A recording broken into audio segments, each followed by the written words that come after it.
Pokémon is a series of handheld JRPGs based around monster collecting, with the first titles Pokémon Red and Green being released in Japan in 1996. But the story of Pokémon really starts in the 70s, during the childhood of series creator Satoshi Tajiri. Why am I explaining what Pokémon is? Literally all 7,887,075,238 of us know what Pokémon is. Let's just move on.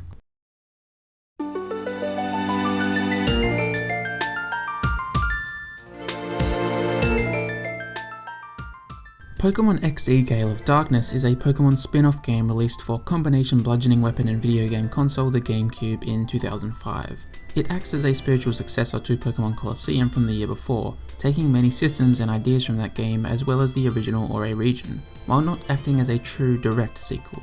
Gale of Darkness wasn't developed by Game Freak but rather Genius Sonority, a studio that was started by ex-Dragon Quest devs to work on Pokémon spin-offs, later being joined by some developers from Creatures Inc., a second-party Nintendo subsidiary that was a successor to Ape Inc., who worked on the Mother/Earthbound series. You probably remember them most from Pokémon Battle Revolution, the Pokémon Stadium equivalent for the Wii, as well as a first-person motion-controlled Dragon Quest spin-off for the same console. They've also worked on original IPs like the Denpa Men series. These were some augmented reality RPGs for the 3DS, feeling reminiscent of Katamari Damacy's style and sound, with the most recent title being a mobile entry that shut down in 2019. They have a pedigree for untraditional role-playing experiences, and they were fortunately able to bring some of that to the Pokémon franchise with Gale of Darkness, or GOD for short. Yes, that's right, if I chastise you for taking the Lord's name in vain, I'm not talking about that guy from that dusty-ass book, but actually Pokémon XD Gale of Darkness. Pokémon XD GOD doesn't follow the traditional 8-badge structure of the main games, and shirks the narrative duology of them as well, that duology being the path to becoming Pokémon champion and along the way taking out an evil faction or team of some sort. There's very few opportunities for random encounters, and most of your team will be literally stolen from other trainers. The Oi region also isn't connected by routes, but loading screens between areas that convey and infer travel and exploration. This deviation from convention is one of the main reasons I'm looking at Gale of Darkness instead of the barrage of more popular Pokémon games. I've been playing Pokémon practically my whole life, but the series lost me over time with its refusal to change or evolve in too many meaningful ways. The shift to full 3D that came with Gen 6, Pokémon X and Y, brought me back in, but it proved to be a rather insubstantial change all things considered. That addition of a Z-axis just didn't bring with it a shake-up to movement, exploration or level design that it facilitates so well. I also don't think the 3DS games look very good. They feel kinda bland and ironically flat. The pixel art of Gen 3 to 5 is more appealing to me, and the way Diamond, Pearl, Black and White implemented elements of 3D was cute in its own way, lending a sort of miniature style to the world. So that move to 3D, which should have been momentous, in retrospect felt disappointingly incremental and weightless, ergo, Pokémon lost me again to boredom with its formula. So GOD has really been popping up in my mind recently as a fascinating game that in the context of Pokémon is rather experimental, making it to me a way more compelling choice for a video. While that was one of the main reasons for this video, the other is my personal connection to it. I generally make videos about games that really mean something to me, but they've almost all happened to be games I first played in the last 5 years or so. Gale of Darkness on the other hand I got for Christmas in 2005, just a month after it was released. So this is on another level of sentimentality and importance to me. To give you some context, the first Pokemon game I played was Pokemon Silver on my brother's Game Boy Color. I didn't play that copy of Silver until the battery in the cartridge had actually died, so I never finished it. So, of course, the Pokemon I wanted the most in Silver was Lugia, the cool dragon on the sparkly cartridge, but it eluded me for years. Then, a few years later, I made my very first online purchase, buying a used copy of Pokemon Ruby for my Game Boy Advance SP off eBay. That too I never finished because the battery died. Jesus Christ, I couldn't catch a break, huh? Finally, in 2005 I was 7 years old, and after many hours of playing Sonic Adventure 2 Battle, I thought Shadow was the coolest guy in the world. I had become old enough to think that being dark and edgy was cool, but didn't really know what edge was outside of a vague sense of self-importance and liking the colours black, purple and red. So, with all that background, you can see just why I was so enamoured by Gale of Darkness. I was obsessed with Pokemon but had never actually beat a game. Lugia was this really cool creature that had been unattainable for years, and I liked quote-unquote mature, aka childishly gloomy, media. Then along comes this fully 3D Pokemon game that focuses not just on Lugia, but some purple, evil version of Lugia. Of course I was gonna be clamouring for it, so after getting it for Christmas I ran around the room screaming my head off. and then proceeded to finish it probably 12 to 15 times over the course of 8 years or so. I played it to completion almost biannually, but then kinda just stopped. I haven't touched this game for probably 10 or 11 years. So why have I told you all this? Well, because I love this game and just wanted to, but also so you can understand that God isn't just interesting as a Pokemon game, but also as something I have a really unique relationship with. I'm really excited to jump back in, but also kinda scared. I'm writing this before playing the game, recording any footage or making any notes, and I wouldn't be surprised if on my revisit it reveals itself to be a tedious, half-baked experiment that's more interesting than fun. Now, I never try to reach for objectivity in any of my videos. I think it's practically impossible and honestly rather uninteresting, as precious little can actually be said before conjecture and personal opinion rears its head. But it should be emphasised this time round that I won't be able to remove my personal memories with Gale of Darkness from my analysis of it, and in fact I don't really want to. I'm inevitably going to be more patient and kind with what it's doing because I find it a compelling entry in a languishing property. And I'm generally pretty into this game, in case you haven't noticed by the 12,000 word self-indulgent intro. So, after all this build up, it would be a shame for this thing I hold in such high regard to lose its shine, but fuck it, let's find out.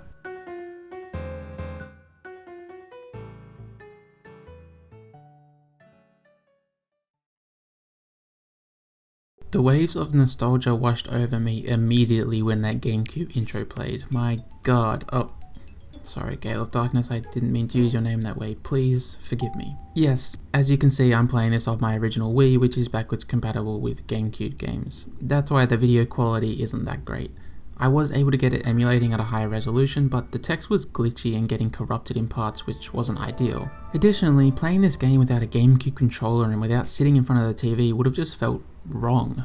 But yeah, this really hit me all at once. I think the most important part of the introduction to Gale of Darkness is the extravagance and jump-in presentation when compared to the mainline games. The more symphonic music makes that known right away, with the swirling purple tinted clouds giving a more southern impression than the series is used to. The intro cinematic shows the SS Libra being picked up and carried off by Shadow Lugia, flanked by helicopters. The 3D is being flaunted to great effect, and I think some legitimate intrigue is planted, because within the Pokemon universe, Lugia is basically a god, which rules over the legendary bird trio who are also akin to gods. So it being in this shadow form is a pretty big deal, leaving you to wonder just who's done this. You're then taken straight into a simulation battle, giving you some minor familiarity with the look and feel of battles before you emerge victorious, exiting the sim to return to the lab. The Pokemon HQ lab is where Lily, your mum, works, and apparently where you live, as you and your sister have rooms here. Which is probably the darkest aspect of this game. I mean, being so whipped by your boss that you and your family live in the workplace is some dystopian shit.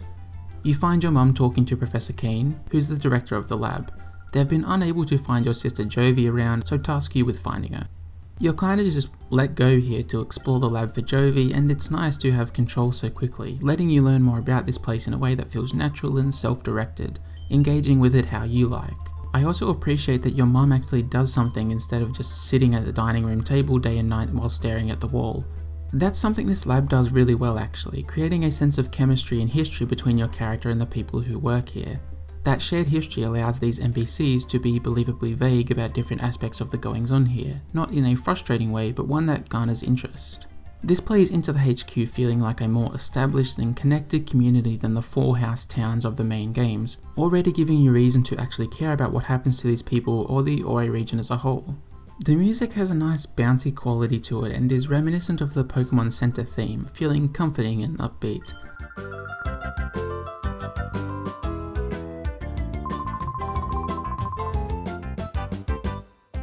The people in here don't feel single-minded, speaking on different topics like the disappearance of the SS Libra. Exploring the lab is no problem, it really controls no differently than a normal Pokemon game, so you don't need anything more than a thumbstick and a couple buttons. The analog control though is certainly appreciated. The handheld games always felt restricted to a grid. It's something you could feel yourself having to work around and keep in mind, adding a layer of separation to your interactions with the world, and so the more freeform movement is a nice evolution, albeit an obvious one. After some of that exploration, you're told Jovi may have gone to Kamiko Manor, so off you go. You don't unlock areas until someone tells you about them, then allowing you to travel there on your scooter. Kamiko's Manor is a completely different vibe than the lab, with menacing music and somber lighting. This is one of the strengths of the Ori region and XD God's presentation as a whole. The diversity of locations is really impressive and imparts so much character onto the world, each new area feeling genuinely new. The method of travel between areas helps this.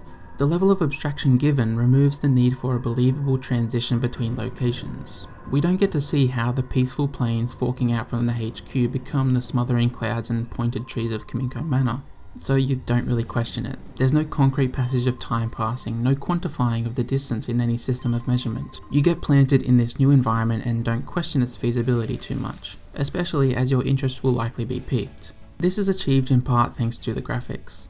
I don't know if they're the absolute best that the GameCube has to offer in terms of raw polygon count or texture detail, but nothing sticks out as glaringly low quality, aside from maybe a couple of the Pokemon models. To its credit, the art direction handles all the different locations really well, even in their disparate approaches to environment, architecture, and weather. Gale of Darkness does excel in the details, giving personality to the range of spaces to secure authenticity and a distinct history relating to where they live and the climate of the surrounding land. Now, probably the starkest point of stylized graphics comes from the character designs. About half of the NPCs look rather normal, if repetitious, but the rest are grotesquely proportioned in an inconsistent and at times unnerving way. One example is the player character themselves, chiefly their massive head and exceedingly large eyes. It becomes increasingly stranger the longer you look. I mean, this guy looks like the middle part of an Animals cover where the kid's turning into an axolotl or salamander. It's just kinda creepy. Then there's the bodybuilder trainer type who apparently just wears the sleeves of their shirts and not the part that covers the torso. The villains are the most egregious, however. While they're certainly entertaining to look at, it makes it hard to take any of what they have to say seriously, which will hurt the narrative in the long run, as we'll see. Outside of the glaringly strange character designs, there are others that are completely reasonable aside from one feature, and with Chobin from Kamiko Manor, it's his disturbingly swollen lips. He mistakes you for an intruder as you approach, so he challenges you to a battle. Hearing the commotion outside, Jovi shows up. After getting introduced to Dr. Kamiko, an apparent genius inventor, you get a message on your PDA from Krane, requesting you come back to the lab. The PDA acts as a Pokédex, a way to get emails or objectives, and a method for finding wild Pokémon. It's functional, and 2005 is shit with its half-rounded form factor and unnecessary grooves to make it look more technically advanced than it is. It does what it needs to, but never really exceeds mediocrity. Once Jovi is back safe, you pay Professor Krane a visit to receive the Snag Machine. This machine lets you catch shadow Pokemon from trainers, Pokemon who have had their hearts artificially closed to turn them into mindless tools of violence. You put the Snag Machine on and also the Shadow Monitor, a device that allows you to identify shadow Pokemon. At that moment, some intruders capture the professor, professing to take him to their lab to do their bidding. You challenge one of the assailants who's using a Shadow Teddiursa. Catching shadow Pokemon functions the same as any other Pokemon, except that it's someone else's you're taking. So you damage it without killing it, making it easier to catch, and then throw a Pokeball, making sure to mash all the buttons on the controller at once because your friend Reese from school said that makes it more likely to get caught instead of bursting out midway through. This is a much better catching tutorial than other Pokemon entries. Instead of watching someone else catch a Pokemon with no way of skipping it, you're quickly taught the bare basics in a fight that actively pushes the story forward. This tutorial has purpose beyond itself, and you actually get a Pokemon out of it, making it way more bearable. This method of catching Pokemon is actually quite a radical change. The act of stealing other trainers' Pokemon is like an unthinkable thing in the games, and I believe the anime presents it that way as well. In any other Pokemon game, the Snag Machine would be treated as technology that must be destroyed at all costs, as though the power to steal other people's Pokemon is unequivocally bad and wrong. But here, that absolutist approach wanes to dwell in a more nuanced moral standing. It's a refreshing change for a Pokemon game, breaking some core parts of the formula for a more unique and interesting gameplay experience. The group take off with Krane, and you learn from Lily that they're likely producing shadow Pokemon again. This same group, called Cipher, was a part of the plot of Pokemon Colosseum, this game's predecessor, and had their shadow Pokemon production shut down. Even without Krane, the lab team are determined to finish work on the Purify Chamber, a device that can open shadow Pokemon's hearts that was being worked on in case shadow Pokemon began being made again. There's a final part needed to finish the Purification Chamber, so you head off to Gateon Port to fetch it. This effectively ends the introduction and transitions you into the meat of Gale of Darkness. Overall, it's a good start. It sets itself apart from the main series, not just in its presentation, but structure and pace, implementing a major development, that being Krane getting kidnapped, to create urgency. That plays into the rootless Ore region, offering you no distractions, forcing the narrative to be pushed forward at a believable rate. The major gameplay difference has been introduced but not quite explored, giving you a good idea of what Gale of Darkness is like while leaving you in the dark enough to be curious and ready to learn.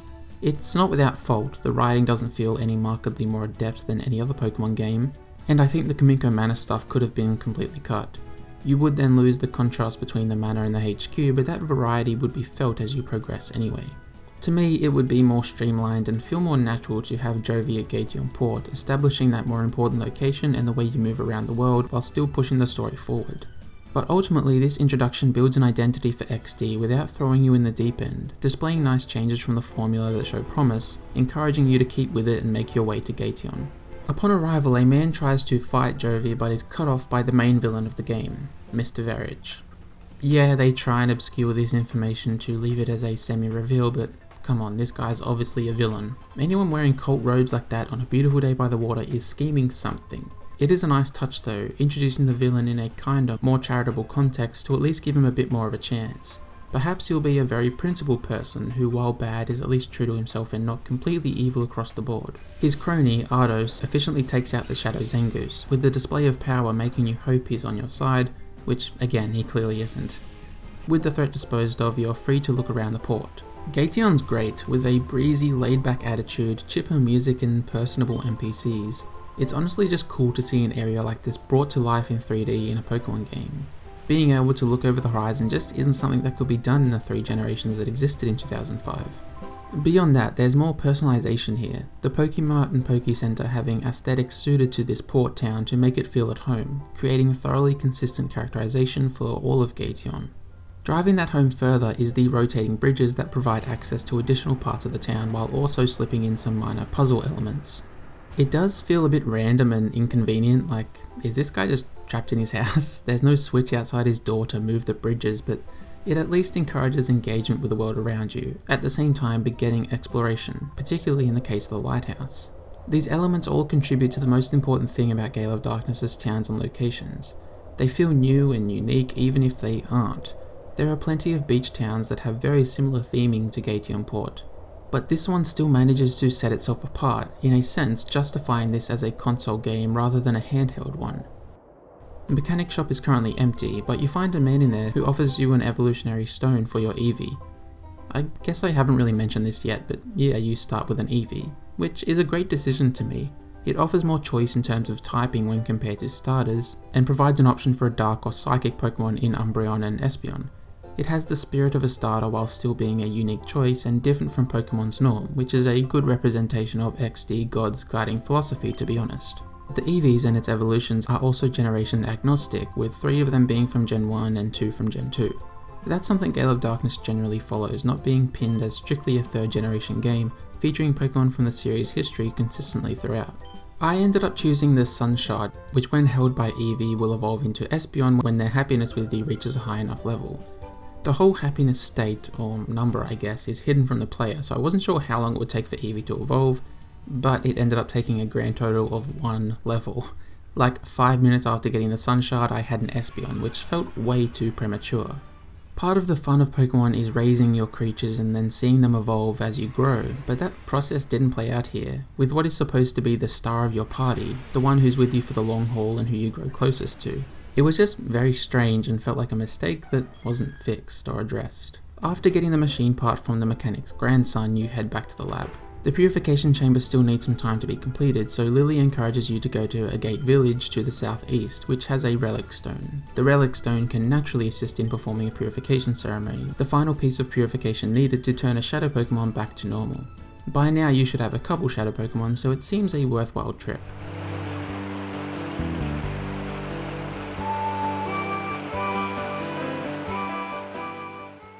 Agate is a serene village that's in harmony with its surroundings, the crooning harmonica and supporting keys reinforcing the slow, sleepy pace of this old town. This is where nostalgia really kicked back in. I have very vivid memories of this place. I think because of how familiar yet new it is. It feels like the obligatory forest of a Pokemon game like Viridian or Eterna Forest, mixed with a town or city acting as a culmination of that part of a typical Pokemon game.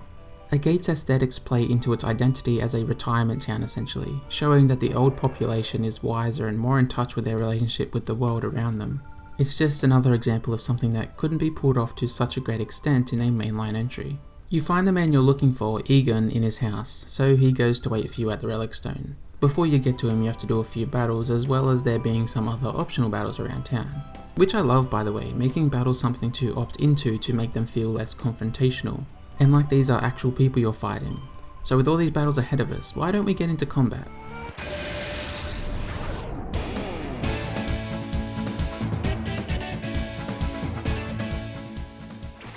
The reason I waited until now was so we'd be at a point where we'd have a few Pokemon at our disposal, because as you can see, practically every battle in XD is a double battle. But first, let me cover some basics. Pokemon's a turn-based RPG where you choose all your moves, then watch them play out. The most prominent strategic concern is typings. At Gale of Darkness's release, there were 17 different types, each having unique strengths, weaknesses, resistances, and immunities. They follow a sort of logical connection, where fire is super effective against grass, or electric is super effective against water, and so on. This makes them relatively easy to memorize and make use of in battle, with maybe the exception of Dark, Psychic, Ghost, and Dragon, as they're more nebulous and conceptual. Those are the few I find myself forgetting. By leveraging these typings and having your Pokemon use moves of their own type, you can pretty much guarantee victory. The combat system is pretty simple, but it hides its complexities in the details and intricacies. For example, some moves have innate priority, meaning they will attack first even if the Pokemon using them isn't the fastest on the field. This straightforward veneer and involved body plays into Pokemon's penchant for choice. There's so many Pokemon, types, and moves that even a rather rigid or simple combat system like this can still feel deep and rewarding, as you have great control over what it is you're sending out onto the battlefield. There are other things to consider, like stat changing moves, status effects like sleep or poison, different abilities of Pokemon natures, really an endless amount of factors. But I don't see much point of going into each of them individually. I'll just say that overall the battle system is built off only a few core ideas, but there's so much real estate within those ideas that each battle tends to feel pretty unique and fun. There's a reason it's only really been refined over the last 25 years and not completely overhauled. It works really well, managing to strike a balance between complexity and accessibility.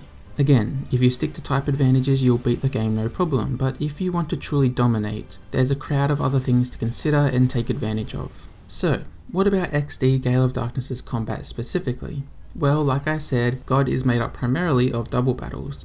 Double battles are fights where each trainer uses 2 Pokemon at once instead of 1, and while it's a small change, it has lasting and compelling ramifications. As I mentioned, lots of the complexity rests beneath the surface, but having to contend with 2 opponents at once while controlling 2 Pokemon yourself forces some of those details to rise to the top. In a single battle, using a move like Earthquake against a fire Pokemon is a no-brainer, but in a double battle you have to consider what other Pokemon you and your opponent have sent out. Yeah, you'll still kill that fire Pokemon, but you may also kill your own if you have an electric type out, for an example. Double battles force you to contend with new questions and strategies like this all the time. They also add an extra element of teamwork. Moves like Helping Hand increase the attack of the user's ally, allowing it to contribute even if it's not particularly effective against what you're facing. God does try really hard to make this a thing. Almost every Shadow Pokemon will learn Helping Hand upon purification, but it never became necessary for me. In terms of teamwork, I preferred developing reliable duos. For example, Houndoom and Espeon work great together. The small amount of weaknesses the Psychic and Dark typings have made them effective in most situations, with Houndoom's fire typing adding a few more strengths to the list. This idea of pairing Pokemon up plays into a key part of Pokemon's progression and pacing. Because there's such a freedom of choice, any team combination you end up with feels like yours, growing attached to those Pokemon over time and wanting them to succeed. So beyond the mechanical side of combat, there's also the almost emotional and narrative side of you and your team building strength and bonds. So these pairings that you may develop over a playthrough touch on that, with your Pokemon as well finding chemistry between each other to make the feeling of ownership richer than even a mainline game to me. These aspects of battling play into the final important part of combat in Pokemon XD Gale of Darkness, that being Shadow Pokemon. Now we know how to catch Shadow Pokemon, but exercising that process is a different story. Because you steal them from trainers, there's no pausing or stopping. The trainer's second Pokemon is still going to be attacking as you try and whittle down the Shadow Pokemon's health. This creates the need for decision making that's totally unique to this game. You could be extra careful to not kill the Shadow Pokemon, but that's more opportunities to take damage yourself and possibly lose. Maybe instead you focus on the opponent's normal Pokemon first so you're left with just the Shadow Pokemon, but that leaves you open to the Shadow moves, which are super effective and generally pretty powerful. A bunch of small but impactful choices have to be made, with them arising thanks to the double battle format and unique shadow Pokemon systems. Once you've got the shadow Pokemon, then there's purification. Although the purification chamber is being built, you can purify Pokemon manually as well. The gauge below the health bar will lower over time, and once completely empty, that Pokemon can go have its heart opened and turn it back to normal, as we're about to do with the Relic Stone. The bar will also deplete if you use the Pokemon in battle, but the biggest reduction will come from calling the Pokemon from reverse mode. As I hinted at just before, Shadow Pokemon have their own Shadow moves. They tend to be analogous to normal moves, maybe lowering a stat or being a simple damaging attack. But these moves are super effective against all types. However, if you overuse your Shadow Pokemon and its Shadow moves, it will go into reverse mode, causing it to take recoil damage after any attack. At which point you can use the call command, snapping it out of that state and greatly lowering the Shadow gauge. So there's a bunch of ways to shave down that bar, some passive and some conditional, meaning that manual purification is implicated into battle strategy. Do you just let the Pokemon sit there to become purified over time, or do you switch it into battle to get that extra chunk of purification, only to switch it back out again, in turn reducing the amount of chances you get to do damage? You could purposely use Shadow moves so that you get the chance to call the Pokemon more frequently, allowing for quicker purification. Shadow Pokemon integrate themselves into your party in totally unique ways, requiring new trains of thought, which is a big shot in the arm for a series like Pokemon where, as I said, the core battle system has remained largely the same its entire existence. We know of the emotional attachment to your Pokemon that is fostered naturally over time, but in XD God it's taken up a few notches. The Pokemon that become a part of your team are also Pokemon you've literally saved from death. By purifying them, they'll never go into reverse mode and start hurting themselves. Once you can use them normally, you've invested in them a decent amount. You get to see them reach their full potential, and while that sensation can already be felt thanks to evolution, it's doubled down on by way of the purification process. Beyond this, Shadow Pokemon play into the narrative and character motivations. As you face Shadow Pokemon, Cipher's threat becomes tangible and real. You see how their influence spreads to even people who may not be aware of the cruelty of Shadow Pokemon. You see the hold they have on the Ori region, with Shadow Pokemon users in almost every location in the game. The story of most Pokemon games center around an evil team exploiting Pokemon, but you don't see the fruits of those plans very often, even if they're said to be having some success.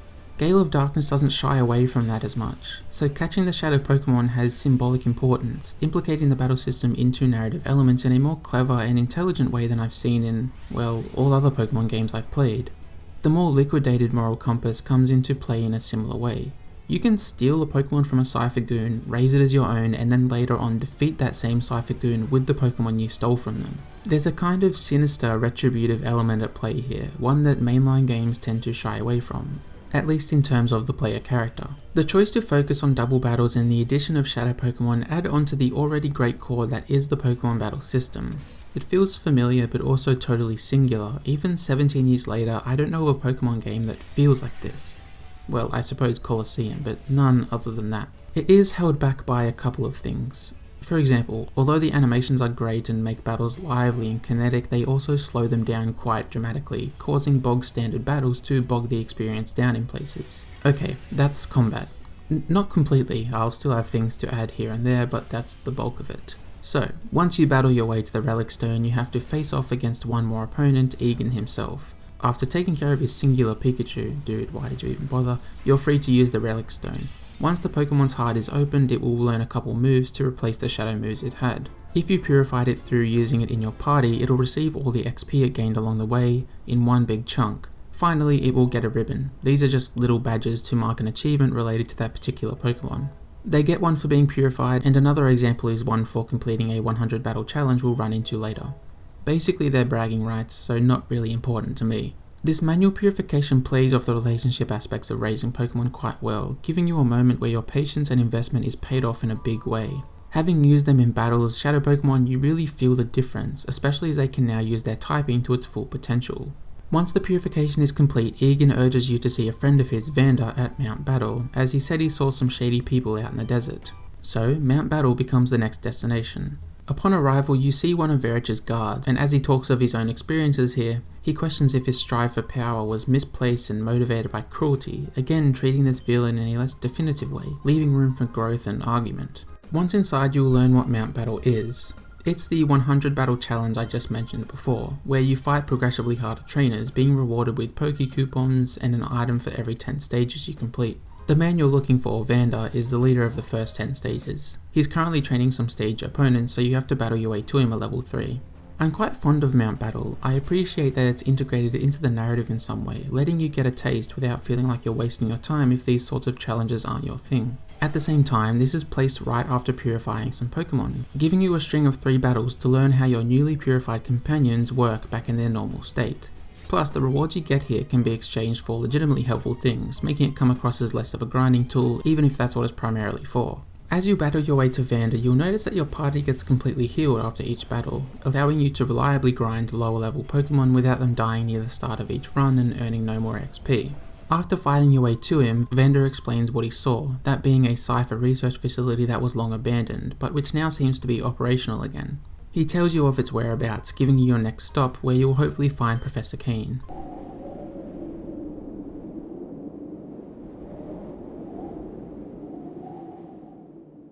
As you arrive, you see the hover garbage truck thing from the abduction, so go to head inside. Before you can, however, the Hexagon brothers, 6 Cipher units who each champion a different Pokemon type, emerge, wanting to challenge you.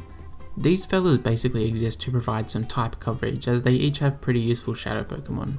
Now, in all my other playthroughs, I'd use a very similar team. I'd have the Evolution, a Houndoom, evolved from a Houndour from one of the brothers, a Shiftry, evolved from a Seedot from one of the brothers, a Walrein, evolved from a Spheal from one of the brothers, and usually an Ursaring and one other Pokemon that would be different. Now, my nostalgia was trying very hard to make me return to that combination, but I resisted. It would be a very boring choice for this video, so I only ended up using Houndoom, with every other Pokemon being one I hadn't used in XD before. I did still try and catch as many of these shadow Pokemon as I could, but they stayed in the PC once I had my team. Having defeated the 6 brothers, you make your way into the laboratory. This is the first bout of real dungeon crawling, and it's not very thrilling. The lab environment feels rather bland, lifeless and clinical, and while that's likely the intent, the personality and bold aesthetic choices that have been prevalent so far are done away with. And that's a real shame, as Gale of Darkness is so good at creating memorable locales. I do suppose that plays into this laboratory's role, being one of research on ways to exploit Pokemon, but that's not focused on enough to truly get that idea across, if that was the intent.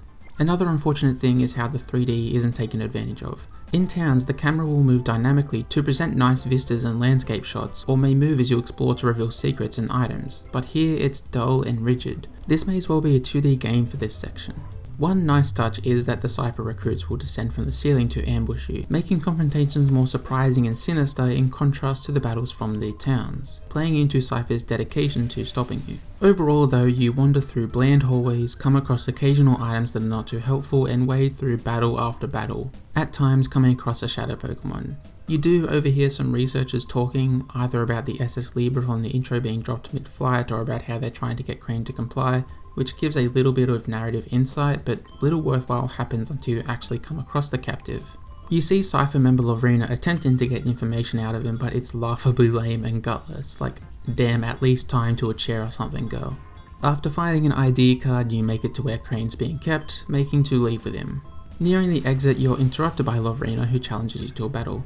Despite the bore that is this lab, the fight against her is pretty good. The music is really great, feeling momentous and important while still being catchy, making repeat listens no problem. And Lovrina has a nice assortment of Pokemon, playing into her bratty, stereotypically feminine appearance while retaining a range of typings. With her taken care of, you make your way back to the Pokemon HQ lab. During his stay, Krane learned that Cipher's trying to create a shadow Pokemon that can never be purified, hoping to use it to achieve world domination. The glimpse of complexity and moral wiggle room are completely obscured by the glaringly simple plan Cipher seems to have, falling back on the Pokemon formula in one of the aspects that formula so regularly fails to deliver on. This is a general trend in Gale of Darkness. It deviates from the series norm in refreshing ways that inject life into worn concepts, but then in the next step refuses to carry that evolution or experimentation on in areas that could desperately use it. The soul of Pokemon narratives don't rest in the evil team wanting world domination. The soul comes from having that evil organization and then having them use Pokemon to achieve their means. I can understand this approach to innovation in that there's a level of comfort that comes with Pokemon's reliably stable structure and mechanics, but this is a chance to get away from that without the pressure of being a completely new generation. And I just wish XD had the courage to keep trying new things throughout the entire package. I kept my mind open though, maybe we'll find out the grand plan is much more than I'm giving it credit for. As Krane informs you of what he learnt, you're told the Purified Chamber has been completed. This is a dedicated way to purify your shadow Pokemon passively. To start the process, you place a shadow Pokemon at the center of a set. You then place up to 4 normal Pokemon around it, beginning purification. To speed up the process, you want to raise the tempo meter on the left as high as you can.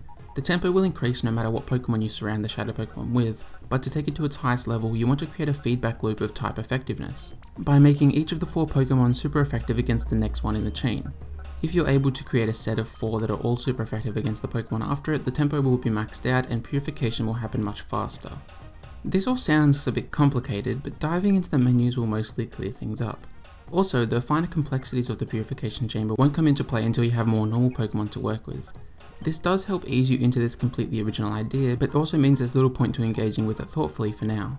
I think it's largely a good introduction to the Purified Chamber, but also doesn't quite sell it to you, as you just don't have enough Pokemon yet.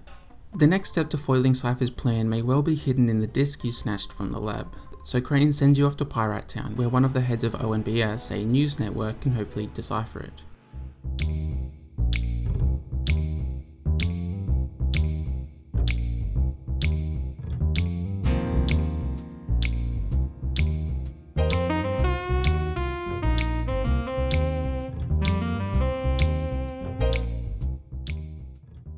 Pyrite Town is an absolute treat. Again, the originality of these locations is impressive, each lined with immense charm and personality. Much like how a gate village felt suited to its citizens, so does this place. It's most apparent in the music. You have the creeping, robust bass line that hints at the corruption or illicit activities that stalk the roads. The snaps that add a direct human element, communicating that if you want something done here, you'll likely have to do it yourself, be directly involved. Then the earthy saxophone kicks in, reflecting the soul and resilience of the people to survive in such an arid, inhospitable environment. The song's at its best when all its constituent parts come together to create something beautiful, with that being exactly what Pyrite Town is.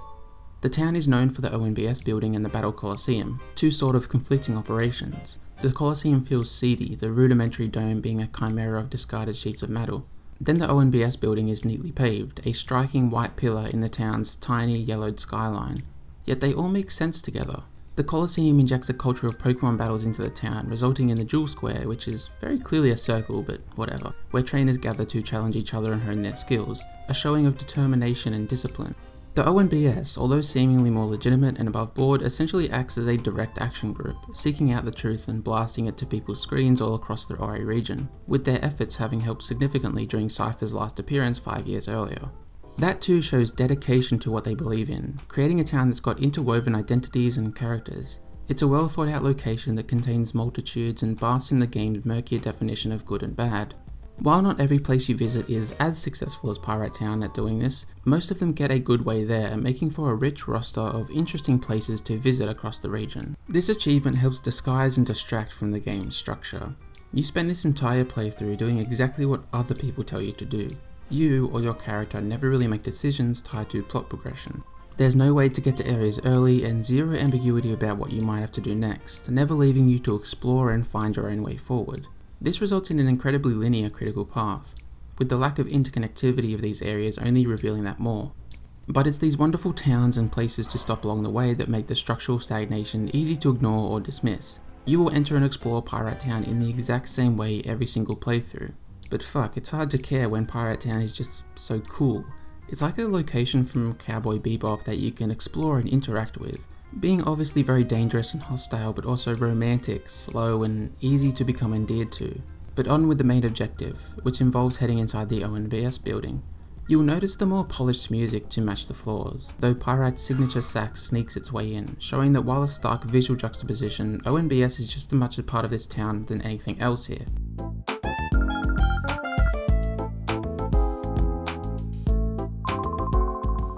The leader of the network, Net, gets into deciphering the data and recommends you go visit the town's mayor at a Pokespot, one of the few locations wild Pokemon can be found in this region. You find the mayor, called Juking, at the Pokespot, and god damn, he looks like a walking travesty. I mean, come on, the impossibly tight shirt with the purple bandana under the fedora. I know I've touched on the designs of some characters already, but really the names are the worst part. The boisterous, absurd clothing is mostly reserved for key characters, but the atrocious names are present across the board. Almost every character has just a horrible name, and I'm pretty comfortable pointing that out because none of these names are real names, so I'm not going to offend anyone here. I mean, the reporter at this very Pokespot is called Pofty. You'll find trainers like Chaser Fergie, Sailor Golos, Ryder Kulig, Team Snag'em Agrev, and Cipher R&D Misak. These aren't trainer names, these are either names of the OCs from a Pokemon ROM hack, or the names of orcs from Lord of the Rings. I'm kinda conflicted on this aspect. The bad names are a consistent point of entertainment throughout the playthrough, but they also, weirdly, make battles more transparent in a way. The namegenerator.com-ass names make it feel like you're interacting with a node, a part of the code and system that dispenses attacks when required, rather than an actual citizen of the Oi region.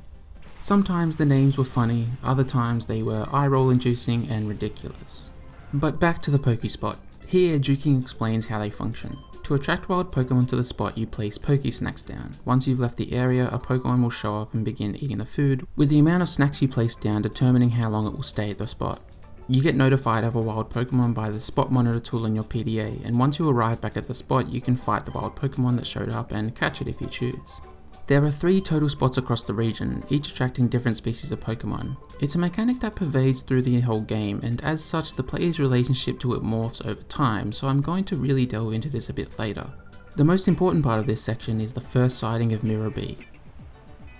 Okay, there's really not that much to say, he's just a legend with great music and who chooses his Pokemon purely based on how well they dance, which is funny until you have to fight 4 water grass types. Then it promptly becomes tedious. Once beating him, he drops the mirror radar, which tracks his location. If you find him and battle him, you'll be able to catch any shadow Pokemon you may have killed along the way, providing constant access to the entire roster, which is a great way to handle that problem, honestly. Making your way back to Pyrite Town, you find that ONBS has been ransacked by Cipher, who's trying to get the data ROM back. Although you best the Cipher commander trying to pilfer it, he still makes off with the disc. Net was fortunately able to decipher some of it, and found that Cipher's planning an attack on Fennec City to the east of Pyrite Town. Fennec is a lovely oasis of a city, however deceit runs rampant in the streets. As you talk to residents, it becomes increasingly clear that many of these people aren't who they say they are, running interference to stop anyone threatening the attack Cipher's set to make here. The music does a good job of conveying that, with the innocent front end that reveals itself to be a facade as it's followed by the explosive, hectic second half.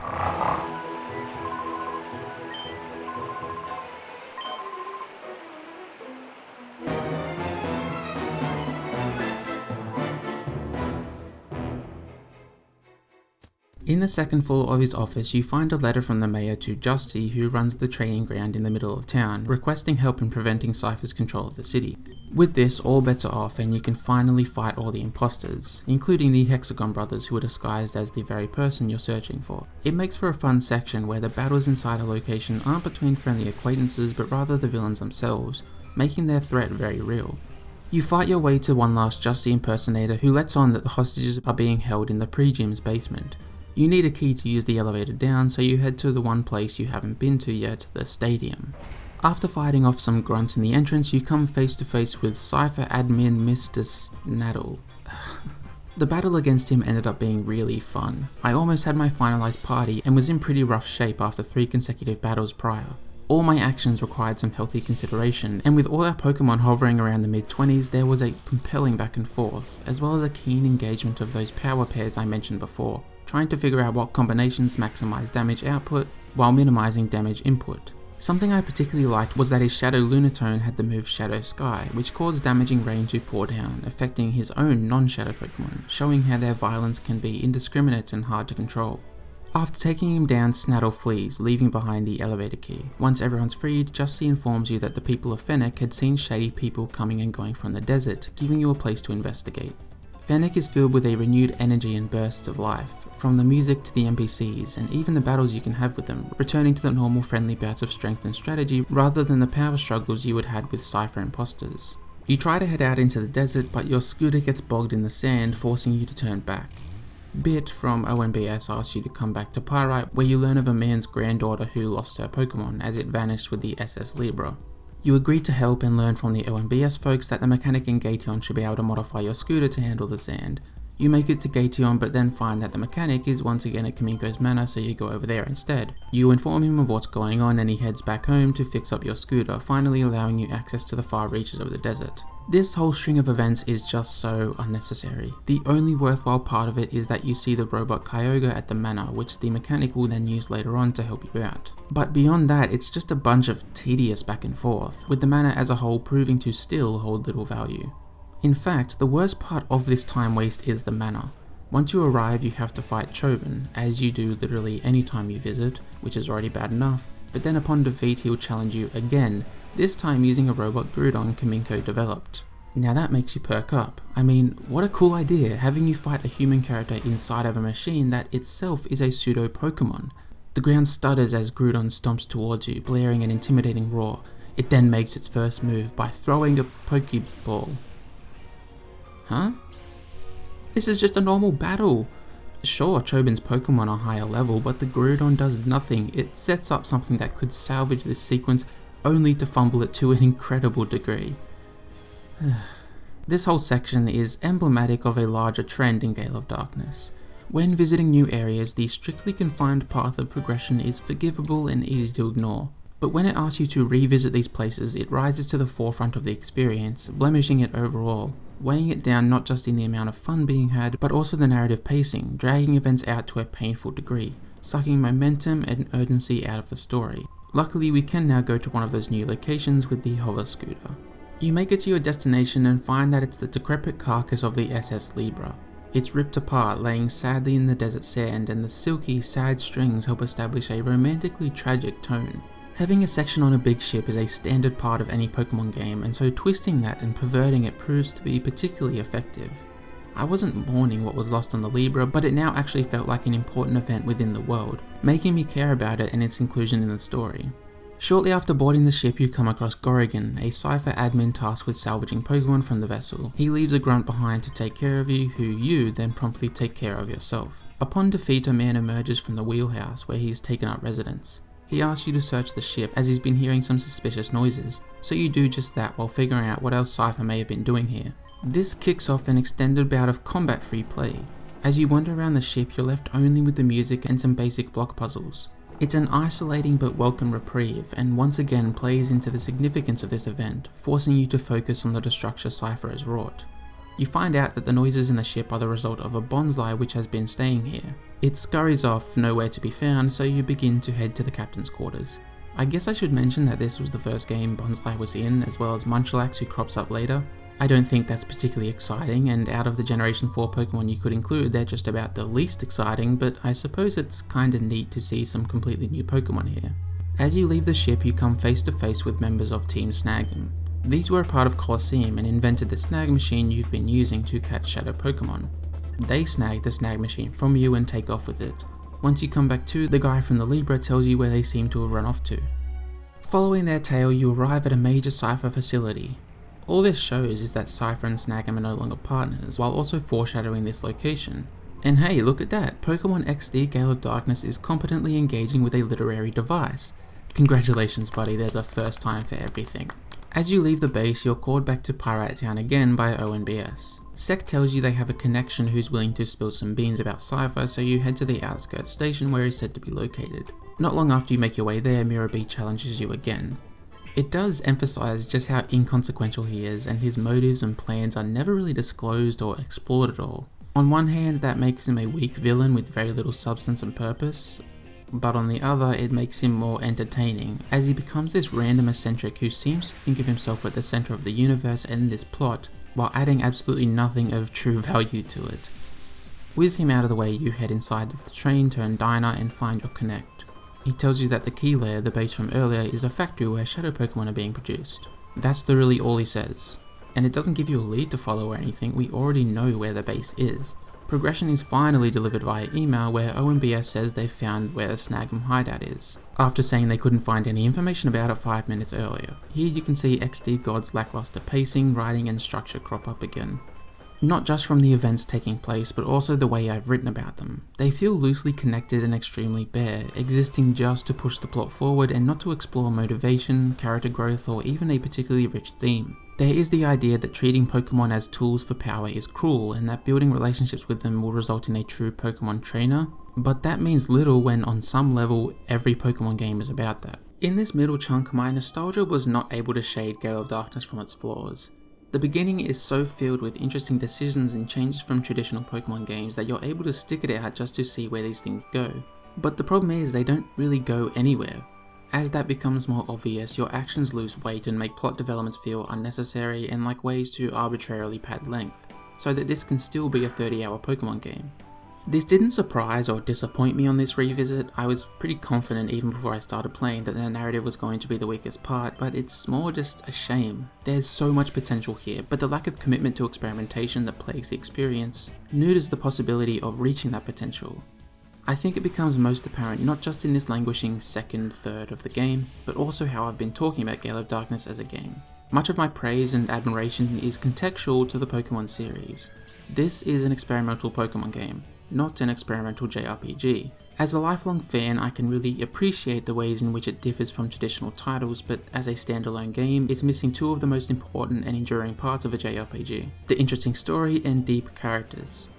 I realise this maybe feels like it's coming out of nowhere and is possibly a bit ranty, but that's in keeping with my notes. I was open-minded and optimistic of what kind of story this game could tell thanks to the Shadow Pokemon, full 3D and side game status, but around this point it kinda caught up with me as I remembered that, yeah, this is still a Pokemon game, even if it's one that seems to have been granted some more creative license.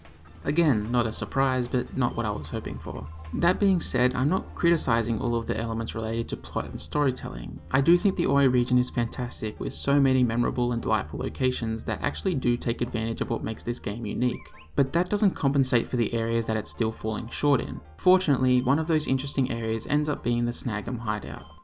The rusted out bass and jazzy instrumental play into each other, at this point being vintage but still feeling fresh. The music because jazz is timeless, and the area because it's tapping into an energy that's rarely achieved in Pokemon, at least for the time. By re-engaging with the feeling Pirate Town puts forth upon you, it shows how that very lovable place was still ultimately built on top of Snag'em's remains, and that doesn't seem to be something it's totally escaped. The team re-emerging in a place just like it. The design of this place isn't anything special, and it by all accounts suffers from the same problems as the Cipher lab, but there's way more charm being dispensed. And more importantly, the combat's getting better as your team evolves and solidifies. Once you've made it past all the Snag'em grunts and taken care of Biden for burying all those dogs, you find Gonzap, the team's new leader. By this point I had my team of 6, and this is a rare boss battle where there's no Shadow Pokemon, letting you engage with the battle mechanics on a more traditional level. He has some really unique Pokemon like Whiscash and Skarmory, stretching your type coverage, that going double when you have 2 Pokemon out at once. After you've taken out his team, Gonzap just gives the Snag machine back to you, his reason being that while they were hoping to use the machine to take Cipher down, so are we. Once the space is emptied out, Snag'em will slot right in, that thread of moral leniency continuing to run through the narrative. It again makes Ori more grounded, despite how all these characters look. You're just a kid, you can't solve all the region's problems in one fell swoop, and eliminating even one of those problems may involve becoming pseudo-allies with the people who will cause trouble next. With my team finalised and having felt just a tiny bit underleveled for Gonzap, I decided to give Mount Battle a real try. My party consisted of a Seal that would end up as Dugong, a Breloom, Espeon, Ampharos, Houndoom, and Pupitar that would end up as Tyranitar. Hopefully, it evolves at like level 55. I was really satisfied with my picks, but it did take a while to fall into place thanks to the game's roster and how the Pokemon are distributed. So let's take a look at that roster. There are 83 Shadow Pokemon that you can catch, giving you access to 83 different evolutionary lines. They do a good job of running the gambit between the 3 generations, with maybe a slight bias towards Gen 1. The variation of typings is generally good as well. There are some types that are lacking in representation like Steel or Dragon, but that's more representative of the Pokemon roster at the time, not Gale of Darkness's Pokemon selection necessarily. Then there's the addition of the Pokespot Pokemon. 3 unique Pokemon can be found at each, not adding a ton, especially not in viability, but to me each spot at least has a clear standout. Then finally, you can trade 1 species from each spot to Juking. Depending on what you trade, you can receive a Meditite, a Shuckle, and a Larvitar. So, despite the at-a-glance restrictive system for catching Pokemon, there's a decent sized pool with good variation and a lovely feeling of never quite knowing what will be Shadow Pokemon, holding onto the thrill of entering a new route from the mainline games. But, like so many issues in the world, the problems with XD God's roster comes from distribution. This issue is inextricably linked to the game's structure and the systems surrounding Shadow Pokemon. As discussed, this is a very linear game, where the vast majority of your opportunities to acquire Pokemon come from battles with other trainers, battles that are predetermined and placed. You want your players to consistently have chances to change their team composition or expand their collection, so you play Shadow Pokemon pretty consistently throughout the experience. That then raises the issue of, well, raising these Pokemon. I don't want to catch a level 34 Shadow Primeape, I want to catch a level 10 Mankey that I then raise to evolve, making it feel like my own and growing an attachment to it. Okay, so let's instead weigh Shadow Pokemon density to the first, say, third of the game, letting people create those investments and relationships. Well, the issue then is that most of the Pokemon you fight in that first third will be Shadow Pokemon with Shadow moves that aren't just super effective, but also repetitious and eventually dull in a battle system that suffers from a slow pace already. Because of these diametrically opposed problems, you get half-measure solutions like the Hexagon Brothers. 6 consecutive battles that blatantly exist to make up for a lack of interesting Pokemon up until that point. Sure, they work, but predictably raise their own unique faults. Again, a fully linear game here, meaning that what the Hexagon Brothers offer will remain unchanged playthrough to playthrough, discouraging or straight up disallowing satisfying experimentation in regards to party makeup, unless you're happy wading a fair way into the game to reach that possibility of experimentation. Distribution doesn't just negatively affect the first half of the game, but also the second. 36, almost half, of the 83 Shadow Pokemon you can catch only show up in the final area of the game. Not only does this tie into the issue of caring about your Pokemon from the Primeape example, but raises doubts about time and viability. I love Hitmonchan, it's one of my favourites from Gen 1, so while I'm excited to find it at level 38, I'm not going to add it to my party. Firstly, there's the prospect of purification. I can wait around for it to be purified in the chamber, which will cause it to miss out on experience and likely enter my party underleveled, or I can purify it the old-fashioned way, in which case I have a party member who only has access to 2 proper moves and is liable to start hitting itself. I don't want to be doing either of these things 95% of the way through the campaign. So what about viability? Well, as I've said, I think part of what makes XD's focus on double battle so fun and unique is how you develop an understanding of your Pokemon and how they play off each other. Introducing another Pokemon to those carefully understood and possibly curated, depending on how you've chosen movesets, dynamics, while also taking one away is going to hamper combat overall. So because of Gale of Darkness's linearity and how it handles Shadow Pokemon, it's never able to properly do its impressive roster justice. By catering to the strengths of one part of the core of Pokemon's battling mechanics, it detracts from the strengths of another, never striking the balance it requires to truly feel satisfying, complete, and harmonious. Despite how I've rambled on about this, it didn't negatively affect this playthrough too much. My team took a while to come together, but it did come together. However, if I was to replay this a few more times, these issues would rear their heads more and more, encroaching upon the fun in greater amounts. So, with my team, I was able to make it about 60 or so levels into Mount Battle, and it was a blast. With the coupons you receive every 10 levels, you can buy some great TMs. You also get rewarded with a TM every 10 levels. This does in some way play into a, I think, negative of XD's battling. Okay, I was trying to get back on track and be nice, but let me just say this one thing and then we can move on, I promise. While getting access to these moves is great, it explains the god-awful move pool of most of these Pokemon. They learn moves at what feels like a snail's pace, and they're very rarely truly effective moves of their own type. I don't believe the attacks they learn differ from the mainline games, but for some reason my Pokemon often felt stagnant in that regard. Houndoom learned Bite and Feint Attack, moves that both have the same power, and that was it for dark moves. It ended up being all I needed, but he couldn't even learn like Crunch or something? I think this is why TMs are emphasized so much, because the vast majority of my truly great attacks came from them. This plays into the fact that the Pokemon you're using may be acquired at a pretty high level, and so there needs to be a way to almost completely reassemble a Pokemon's moves, without being facilitated through these TM rewards and Pokecoupon shops, as well as resources like the Move Tutor. Like I said, I did end up with good moves, but with so many of them coming from TMs, the reward of leveling up was diminished, honestly. So with my Pokemon leveled a bit and my Mount Battle run finished off, I headed back to the Cipher facility from earlier. The sparse music assists its imposing figure, the narrative weight it's been gifted, imbibing you with motivation and intrigue to investigate this place. As you approach, 2 guards stop you. They won't budge until Gonzap shows up, using sleep powder to knock them out.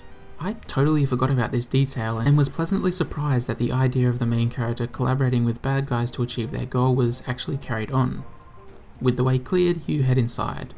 You find yourself in the factory that's corrupting Pokemon to turn them into their shadow selves. It looks rather plain and unassuming, which while a shame does kinda reinforce how casual and normal this cruel operation is made to look.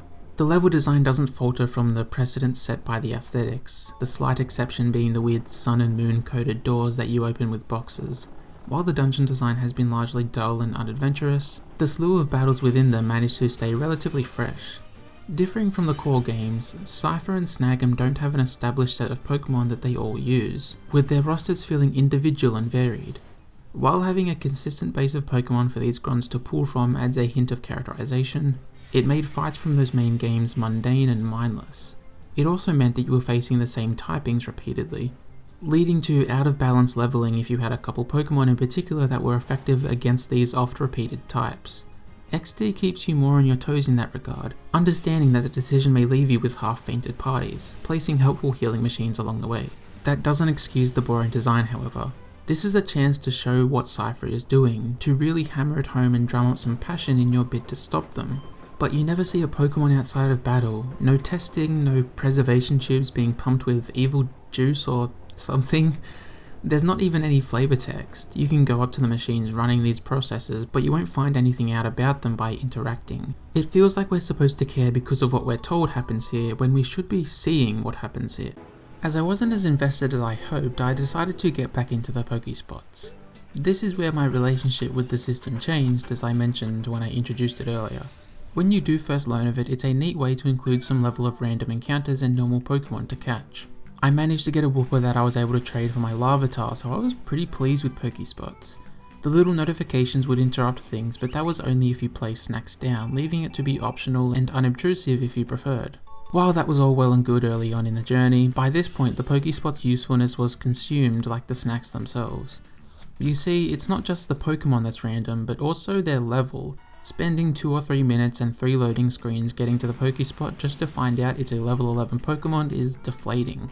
Vampy could be one of my favourite in the entire Pokedex, and I'm still not going to grind at 25 levels to make it a viable part of my team. Beyond that, there's different rarities. I love Sandshrew and Sandslash, but I don't need 4 of them between level 12 and 18. As the Pokespots don't scale with you, they become less and less viable if you want to avoid grinding. It's an interesting idea, but also an underdeveloped one, an experiment that could use a couple more iterations before being implemented. As you make your way through the factory, you find out that the last of the Shadow Pokemon from the SS Libra are being processed, with Cipher's ultimate Shadow Pokemon having been finalized as well, and as I'd forgotten the finer details of this plot, I was interested to see what the actual plan was, from the villain's perspective. You find yourself at the zenith of the facility, battling a few more Cipher members before raising the voltage to overload the factory systems and shut it down, stopping Shadow Pokemon production.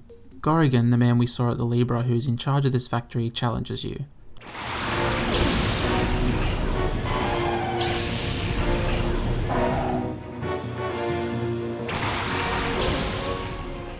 He has this really single-minded yet unexpected strategy where all his Pokemon have Earthquake and Protect, alternating to be dealing heavy damage while negating some of yours. It will only trick you once, but it's a subversive decision that creates a really intense and engaging battle.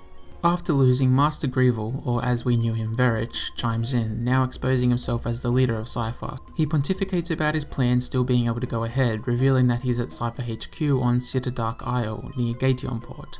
That becomes your next, and likely final destination, being able to leave the now impotent factory behind you. The isle Cipher resides on is surrounded by dangerous thunderstorms and thrashing waves, preventing anyone from actually getting there, so you have to find a way through it. You may remember the robot Kyogre we saw in Kaminko's Manor. The mechanic from Gateon takes the remains from Kaminko after he declares the project dead, and he's just conveniently finished turning the robot into a powerful speedboat. Before I took off for the final chapter, I wanted to check in with the Pokemon HQ lab. The people there actually had something to say about the factory being shut down, to my surprise, as the HQ fades from relevancy over time. As you progress, the people telling you what to do stop being your mum or Krane, but rather people you meet along the way, like those from ONBS. This unfortunately makes the HQ lose significance. I really wish this could have played a more sustained central role, with the characters here actively supporting you throughout the journey. Instead, you eventually end up walking in, using the Purify Chamber, and walking back out. Once the chamber is complete, the lab staff have little further involvement. I think it would have added a really nice dynamic, especially as you'd then be working directly with a parent, who are typically very passive in Pokemon games. So I was glad that at least something can be gained from coming back here before the climactic encounter. In fact, Professor Krane gives you a Master Ball for snagging the unpurifiable Pokemon XD001. I was ready to head to Citadark Isle, so back to Gateon it was. I thought that the Kyogre boat was the coolest thing ever when I was younger, but man does it look dumb. I love it. Dark Isle is of course a craggy mountain rife with precipitous drops and free-flowing lava that's overflowing from the interior. We see Greevil and his two assistants taking an elevator right to the very top of the base, which is unsurprisingly shut off for us, so inside the first floor we go. The typical visual motifs of labs and metal facilities are out in force once again, but they are at least cut through by the sharp rock to add some level of individuality to this place. The music rises and falls really well to dance between the true weight of this situation and the sort of sneaking you're using to navigate it, enhancing exploration and encounters alike.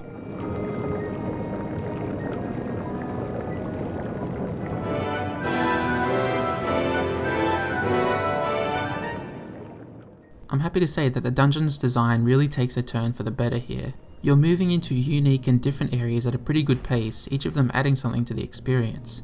Whether that's showcasing that the hazardous weather around the island is in fact artificially created by the base itself, or having you drain streams of lava to forge a path forward, requiring some actual engagement with the space, rather than strolling through boring hallways again and again. The trainers you face have interesting team compositions and also lots of shadow Pokemon, this being the aforementioned area where almost half the roster can be found. Just to touch on that a little more, I think some credit should be given here. At any point you can just turn around and get back on the boat. You could take one of these late game shadow Pokemon and put in the time to make them part of your party, and then return to Dark Isle having lost 0 progress. It's at least accommodating the realities of how these Pokemon are used. Now doing so would be, in my opinion, boring and not at all worth it, but there is a little effort being made. Additionally, it does make some sense that the area would be so rich with shadow Pokemon. This is the main headquarters of the group manufacturing them, so of course the trainers here have lots on hand. The misdistribution just causes XD God to suffer on the mechanical end, even though it's not an illogical decision per se. After reaching the top of the island and taking care of Snattle again, you approach the central building. Ardos, one of Greevil's assistants, is blocking the way, so you fight. This is one of the main villains of the game, so I feel like I should have more to say, but nah, it's just a really good Pokemon battle, which is pretty much the standard for the entire island. I was getting excited though. There's been some really interesting aspects to this story as I've touched on, and they were hopefully going to be done justice with this climactic sequence. As you approach Greevil, however, he just raises a glass wall to stop you. So with no way forward, you try your luck at the elevator. After a slight detour, you find your way around and into that main room. Greevil floats off, leaving you to his other assistant, Eldis. He has some pretty killer Pokemon like Salamence and a really pesky Ninjask. It was a battle that required lots of switching without feeling slow, and lots of little moments left up to chance, making for really satisfying or challenging twists or turns throughout the duration. My team felt well equipped to handle what was before them without being over-leveled. I was able to catch most of his shadow Pokemon, and doing so against a boss or villain always feels fantastic. All that's left now is to face the Grand Master, Greevil. Via an elevator you enter the final arena where Greevil decides to divulge his plan. After bloviating on numerous occasions about its complexity and sophistication, it better be fucking good. So he's first gonna create an army of shadow Pokemon that serve him, and then that army's gonna take over the world, and then... oh. That's it. It's 2 steps. No! Pokémon XD Gale of Darkness for the Nintendo GameCube, you have failed me! I wanted you to be interesting to the end, give a reason for the corruption of Pokemon, make the darkness relate to more than just the blighted plan of the villain, but no, it's all just about taking over the world. I was really hoping there was more to this. I wasn't expecting anything amazing or even deep. There's a reason I've mostly used the word interesting to describe the narrative aspects I've liked so far. But it was going in directions that I don't remember other Pokemon games really going in, especially how that was tied into radical twists on established mechanics. So if it could have maintained that up to and including Greevil's master plan, I would have been so into that. Okay, the game isn't over, maybe it'll surprise me. Let's move on and keep our fingers crossed. Greevil proceeds to introduce XD001, the Shadow Lugia, a godlike being that will help command an unstoppable, impenetrable Pokemon army that will bring ruin upon all it crosses. Entire regions will fall to their knees at its majesty, devoting their continued existence to its core. Lol, just kidding, get fucked, loser. The mandatory sequence of a climactic moment being undercut by the power of the Master Ball infuriates Greevil, and his little tantrum is satisfying to have been the cause of. Now it's time for the real battle. He has a Tauros, Rhydon, Executor, and the 3 legendary birds, with all 6 being Shadow Pokemon, as well as Generation 1 Pokemon. Fighting 3 legendaries does add a lot of spectacle while adding more pressure as well. If you're trying to catch as many shadow Pokemon as you can, which I was, then you don't want to be killing any of them.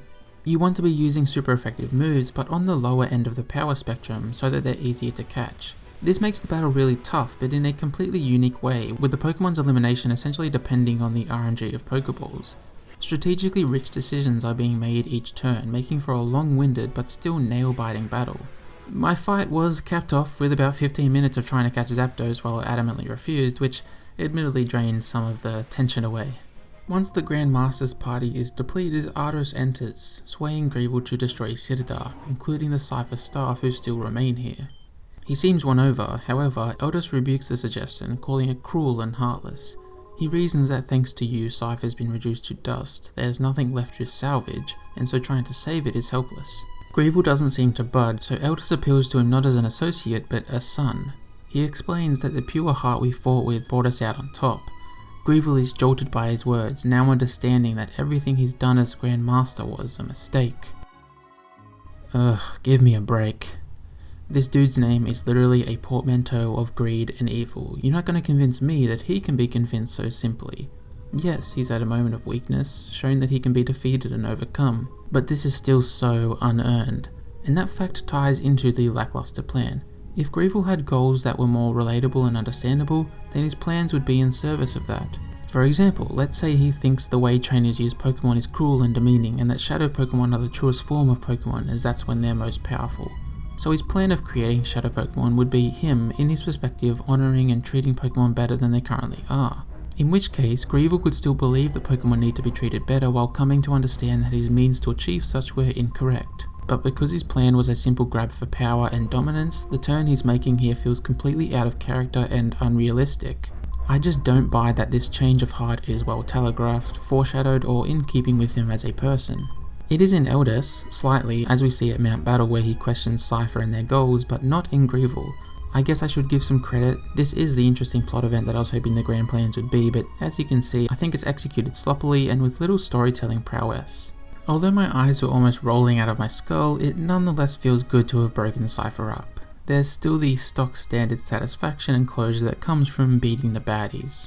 You emerge from Citadel Isle as the thunderous clouds part and the oceans calm, revealing the brightly shining skies of the Ori region once more.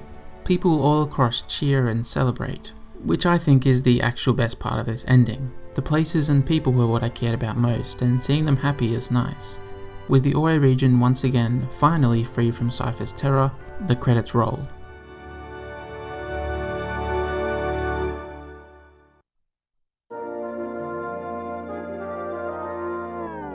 But of course it doesn't end there. There's still post-game to cover. It chiefly consists of unique battle gauntlets or scenarios, so we'll start here. The first thing is Realgam Tower. Okay, this is from the main game, but I couldn't fit it into the flow of the video, so we'll sneak it in here. Realgam is a place you're forced to visit once you arrive in Fennec City, and it consists of 3 main activities.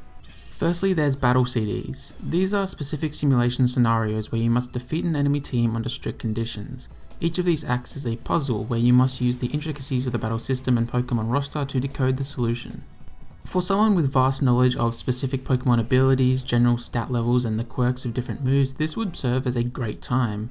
Even for me, as someone who doesn't have all that knowledge, there was some satisfaction in finally figuring out the perfect set of moves to triumph. It didn't quite work for me because from what I can tell, there's a single solution to each CD, which meant that with my limited knowledge of the battle system's depths and specifications, there was lots of trial and error. Some of the lower difficulty ones were easier, but which CDs you have access to is conditional as they can't just all be bought, you have to find many of them. Finally, the rewards you get are pretty worthless. I did a 3-star battle CD, the highest difficulty, and got a single burn heal for beating it. You're also not using your own Pokemon in these, so it's not as though you're getting XP either.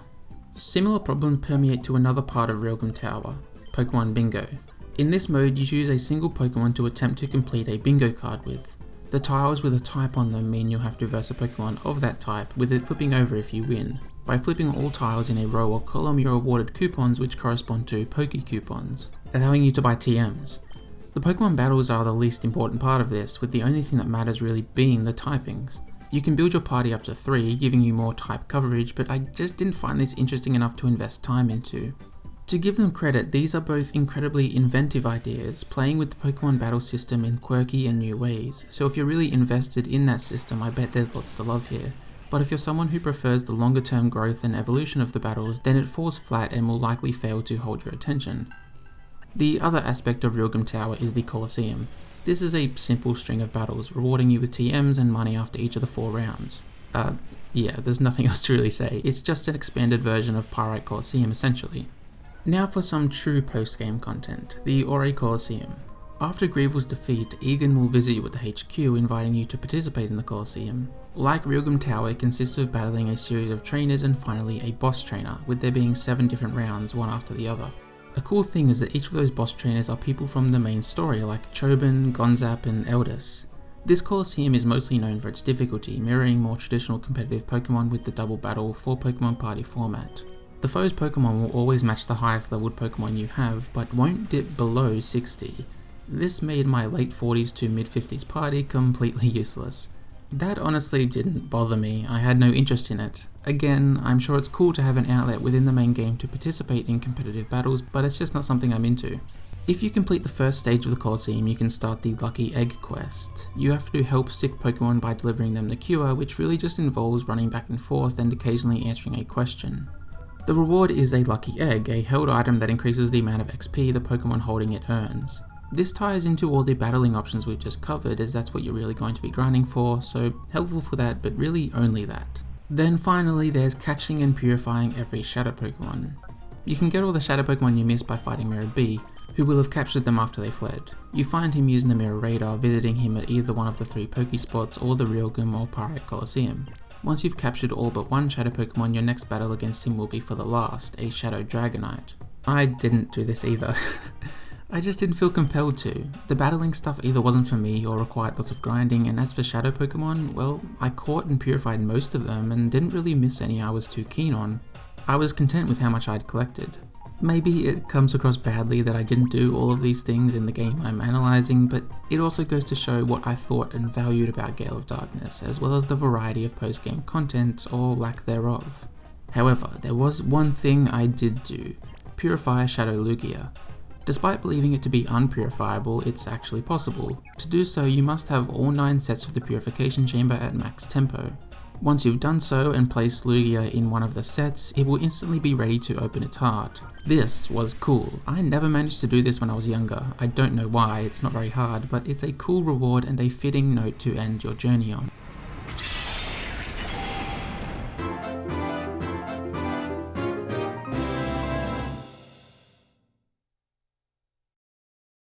And so that's Pokemon XD Gale of Darkness.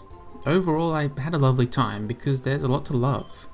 It looks pretty good, not amazing, but it's bringing a region of the Pokemon world to life in a way we hadn't seen before, outside of this game's predecessor. And that region, Ore, ends up being one of the standout parts of the game. It's detailed without being busy or verbose. It taps into distinct environmental archetypes while also dipping into more specific types of locations, crafting subtle but evident cultures within them to sell it as an evolving world with a lived history. I was excited to head to new areas, not just for the nostalgia rush, but to see what it and the people there were like. What helped sell these locations was the music. It's catchy and diverse without being grating or repetitive, feeling symphonic without losing the charm that can come from sample-based songs from hardware like the SNES. Unfortunately, the story within the world is not as strong. It's trying some new things and treads some new ground for the series, but is ultimately shallow and thematically weak. The different villains are certainly entertaining in their absurdity, which does make up for their faults a bit, but fails to completely obscure them. This is made worse by the last minute reveals, like Greevil's uninspired plan, which belies the threads of muddy immorality and the character's own gloating about it. Then there's the fact that Ardos and Eldis are Greevil's sons, which isn't surprising and barely adds anything to the experience. These aspects rob your journey from further importance or value. Yes, you've saved the region, but you don't really get anything or learn anything from your journey that isn't also learned in every other Pokemon game. It also has a tonality issue. It's trying to be darker and a bit more visceral in the evil of the villains, but they're also impossible to take serious, most of them coming across as childish, bratty, and two-dimensional. There's the fortunate exception of Gonzap and Team Snag'em as a whole, who add an interesting element that ties into the world's history and character, thankfully finding some refuge in the better executed aspects of Gale of Darkness. Although the narrative fails to fully deliver, the gameplay predominantly does. The strong core of Pokemon's battle system is intact and being shown off in great fidelity. The choice to almost exclusively use double battles imparts new sensations onto the battle experience. You'll determine duos of Pokemon that excel when being used together, those bonds forming over time to provide a genuine feeling of growth as it pertains to your skill as a Pokemon trainer. The roster of Pokemon is large without feeling overwhelming, with the vast majority of them being Pokemon I really love and would be happy to use in my party. Many of XD's other strengths come with the implementation of Shadow Pokemon. That feeling of ownership and companionship with your party of Pokemon is only amplified by the purification process. The purification chamber can appear unnecessarily complex, but reveals itself to be a fun little metagame, where your knowledge of the typing dynamics can be leveraged for more efficient, improvised purification. The presence of Shadow Pokemon makes Cipher's threat more real and imposing, as you see it implementing itself into Ore's society and culture. Beyond that, stealing Pokemon from other trainers feels so cool. It's like you're breaking a sacred rule of the Pokemon universe, adding to the subversive feel overall. The structure is part of that, featuring a much more linear adventure that forgoes roots entirely. This helps the narrative focus in on the singular goal, stopping Cipher, while letting the towns and cities get the attention they deserve. It does result in some needless back and forth that feels like filler though. I think areas like Kaminko's Manor, as I've mentioned, could be completely removed and nothing of value would be lost, and the holes that would put in the story are easy to patch over good as new. All the positives I've just covered though often exist in a vacuum. When taken as a part of a larger whole, they expose a much larger problem with this game. That being an incongruence with Pokemon's identity, a lack of confidence in what it is and wants to be, and the conflict that breeds. For example, while the roster and structure are good in isolation, when working together they expose each other's flaws. The reason you get so many Pokemon late game is because there are many different side activities dedicated to battling under different circumstances. It's giving you options so that in the post game you have a robust roster to choose from as you engage with different battling challenges. The problem is, it prefaces all this with a 30-hour main story where Pokemon collection and the relationships you build with them is still emphasized. Pokemon XD Gale of Darkness wants to be a Pokemon game that provides a bounty of battling options and rewards. However, it also wants to be a Pokemon game that provides a unique world and entertaining story within a linear structure. Looking at these two halves in isolation, it succeeds, but looking at them together as they appear in the final game, they detract from one another. The structure, Shadow Pokemon systems, and roster distribution never strike a balance between satisfactorily servicing these three sides. Small cracks like this are prevalent throughout the experience, revealing what I ultimately learned in this revisit. Pokemon XD God doesn't quite know what it wants to be. That doesn't make it a bad game, or a mediocre one like I feared. I still had a great time, but at the same time I didn't enjoy it as much as I did when I was younger. The most valuable part of this playthrough was to be able to look at it through the eyes of someone who just has more understanding of, well, everything than I did as a kid. There is a part of me that still almost blindly adores it as I used to, but the prevailing impression of it I have now is one of respect and admiration. Pokemon has, at times, been a notoriously safe and risk-averse franchise. It has a rigid formula that only allows change within certain sects of the recipe, resulting in a string of games that feel new on arrival but I think rather homogeneous in retrospect. To me, the biggest changes from Gen 5 to now have all been refinements and quality of life changes. So the fact that this game managed to do so much different while trying to stay true to the series is something I really admire. Genius Sonority didn't quite pull it off, but they got pretty close, and I think my nostalgia and memories with it from childhood will help fill that gap, making it honestly one of my favourite Pokemon games ever, and likely putting it back in rotation with a few other games I make sure to play and finish every few years. Although I haven't personally played it, it seems, with the success of Legends Arceus, that some experimentation with Pokemon's formula has paid off, and maybe the series will finally learn what it should have from Gale of Darkness 15 years ago. Pokemon can change and be new and be wildly different and still be Pokemon, still have the heart and soul and spirit of collection and exploration. Maybe that lesson will never be fully internalized, but at least a game like Gale of Darkness exists, to bravely stand out amongst its franchise peers.